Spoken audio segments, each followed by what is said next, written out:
kalau disebut bahwa kami ini adalah orang-orang yang berpikir, memang itu yang kami pilih tuh. Tapi kelihatannya Presiden Prabowo agak peka dengan orang-orang yang berpikir tuh. Karena itu beliau kemarin mengatakan, banyak orang pinter, tapi cuman bisa bicara. Banyak orang pinter, tapi jadi pengkritik pemerintah. Banyak orang pinter jadi pengkritik pemerintah. Dalam nada sinis Presiden. Artinya yang dikumpulkan dalam pemerintah orang bodoh dong.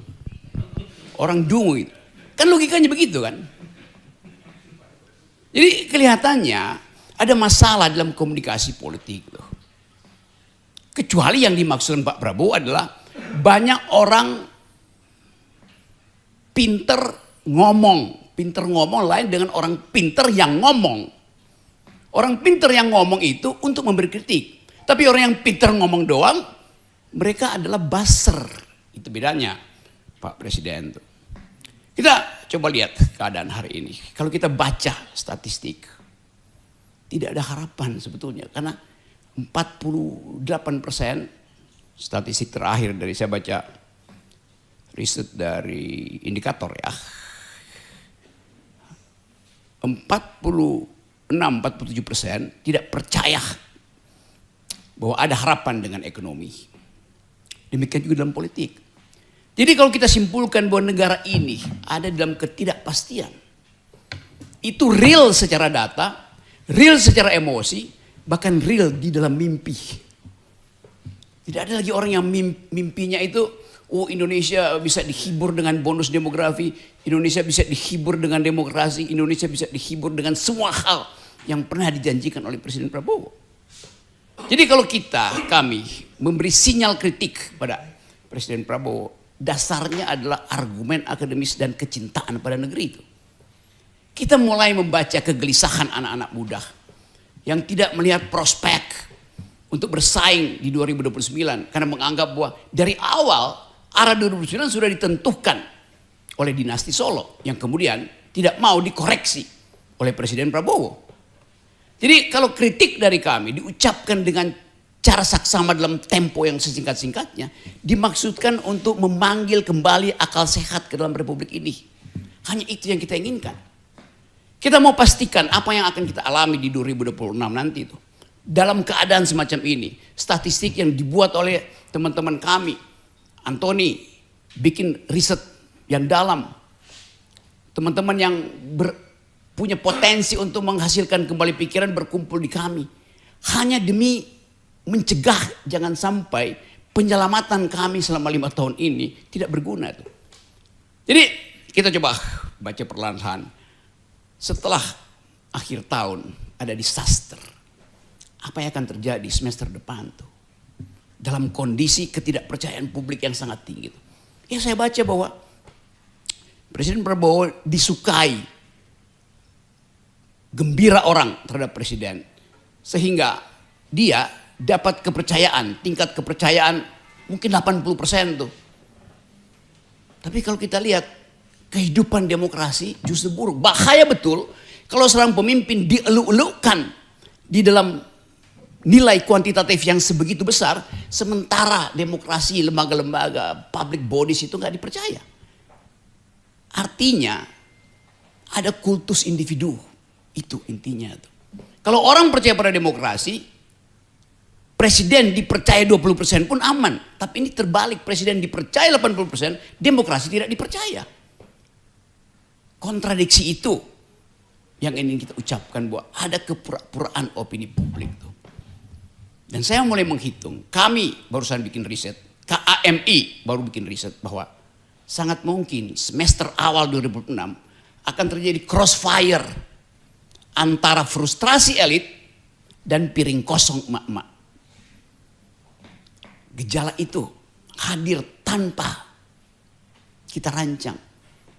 Itulah keadaan kita yang terakhir. Jadi dalam refleksi ini saya mewakili perjalanan panjang KAMI yang berupaya untuk menyelamatkan Indonesia dan masih di situ rencana kita, rencana hidup kita. Hidup itu adalah rencana bukan tujuan. Hidup bukan tentang tujuan, tapi tentang perjalanan. Di dalam memulai perjalanan, kita memilih pilihan itu. Dan pilihan itu yang akan membawa kita pada tujuan tuh. Seorang pemikir pernah mengatakan begini. For yesterday is only a dream. And tomorrow is only a vision. But today well lived makes yesterday a dream of happiness. And tomorrow a vision of hope. Masa lalu itu sekedar mimpi. Masa depan itu sekedar harapan. Tetapi keputusan kita untuk hidup bermanfaat hari ini akan membuat mimpi yang lalu itu menjadi mimpi yang indah. Dan harapan itu menjadi harapan yang mulia.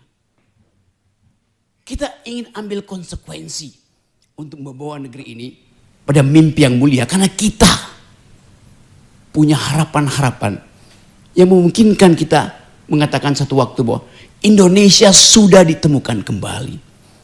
KMI berupaya untuk menerangkan itu pada publik. Dan tidak ada dendam kami pada personal. Kami dendam pada kebijakan yang dungu. Kami berupaya mengevaluasi setiap hari. Tapi sekali lagi, yang kita ucapkan ini adalah untuk menggembirakan publik. Bahwa kendati ada pesimisme, tapi kami pesimis karena kami rasional. Begitu banyak orang yang optimis, tapi optimisnya irasional. Nah, kita ingin bangunkan kembali harapan, memberi kepercayaan pada publik bahwa Indonesia bisa dihasilkan ulang dengan satu radical break.